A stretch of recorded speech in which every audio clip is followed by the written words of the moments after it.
Ancaman kita dari dalam dan luar. Dari dalam adalah sikap hidup kita yang hedonis, sikap hidup kita yang apatis. Dari luar, orang lain itu akan melemahkan kita. Orang lain tidak ridho kita bisa bikin pesawat.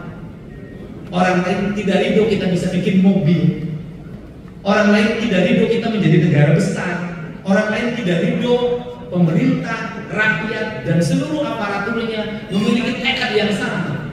Maka ada sistematika gerakan intelijen yang dibangun dalam pandangan saya untuk melemahkan generasi. Satu, membuat anak-anak sekolah menjadi kolokan, lemah mentalnya, ingin disuapin, ingin jalan-jalan dalam setiap hari, jajannya pengen setiap waktu, nggak mau jalan kaki, pengen naik motor, dicekokin oleh obat-obatan yang bisa diraih dengan murah, minuman. Mereka lemah, menuntut ibunya jual sawahnya, jual kebunnya, lemah. Ini generasi apa?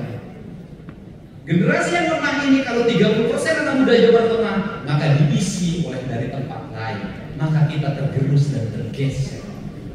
Maka saya punya sikap tentang studi tour, tentang pungutan dan sejenisnya. Kemudian saya arahkan anak-anak Jawa Barat harus menabung. Anak Jawa Barat harus makan di sekolahnya dengan baik. Anak Jawa Barat harus bangun pagi. Anak Jawa Barat harus jalan kaki. Nanti saya akan buat aturan sekolah. Kalau sekolahnya nyaman, aman, berjalan kaki jarak 1 kilometernya masih bisa berjalan kaki, maka dia harus berjalan kaki. Dan tidak ada kata kompromi ibu dan bapaknya nungguin di depan sekolah. Saya tidak mau. Tutup pagar, jaga oleh satpam. Indonesia yang sekolah anaknya nungguin dari pagi sampai sore ibunya.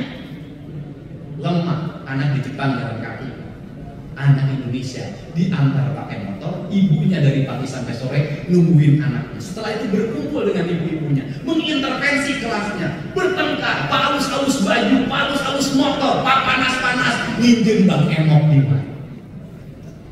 Ini siklus.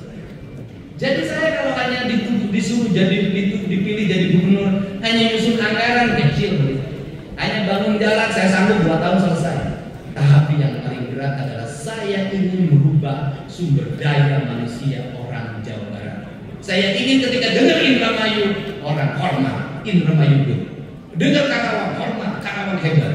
Dengar Bandung hebat. Saya ingin begitu. Pengen orang Jawa Barat dihormati dan disegani oleh tempat lain. Dan seluruhnya itu adalah harus tersinergi. Maka ini MOU bukan MOU bohong-bohongan, bahwa nanti ada operasi yang dilakukan namanya Operasi Jabatan Muda. Operasi itu kan kalau kita lebih budaya segala macam seperti itu kan. Operasi ini berlangsung selama setahun dengan pembiayaan dibiayai oleh Provinsi Jawa Barat. Operasi ada anggarannya. Nanti kabupaten kota juga sama membuat alokasinya. Oh mahal Pak, harga keamanan itu murah Pak dibanding rasa nyaman. Negara perang, istri cantik nggak ada artinya. Lebih baik tidak punya istri di negara perang.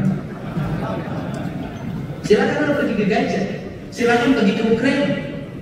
Di Ukraina banyak yang cantik, nggak ada manfaatnya. Keamanan itu penting. Kapan keamanan penting? Ketika Anda kerampokan, merasa penting. Ketika kampungnya tawuran, merasa penting. Ketika kampungnya genting, merasa penting. Kalau dalam keadaan aman, keamanan tidak akan merasa penting. Sekarang saya ingin dalam setiap malam itu ada patroli gabungan TNI Polri keliling mobil. BBM-nya Pemprov akan menyiapkan BBM. Perlu mobil tambahan untuk keliling, Pemprov akan membeli mobil untuk keamanan daerah industri dan sebagainya. Gak apa-apa, gubernur mah gak usah bikin mobilnya sobat.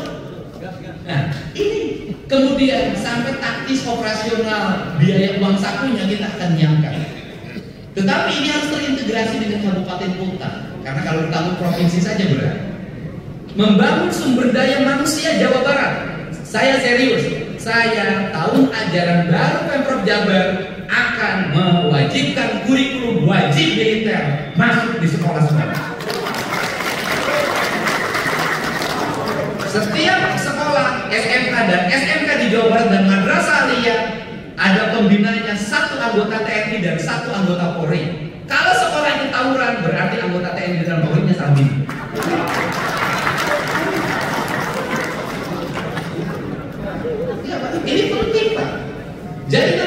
Bisa jadi baju yang dipakai oleh gubernur dan para bupati di Magelang itulah baju yang akan dipakai oleh anak-anak SMA dan SMK di Purwakarta dan Jawa Barat.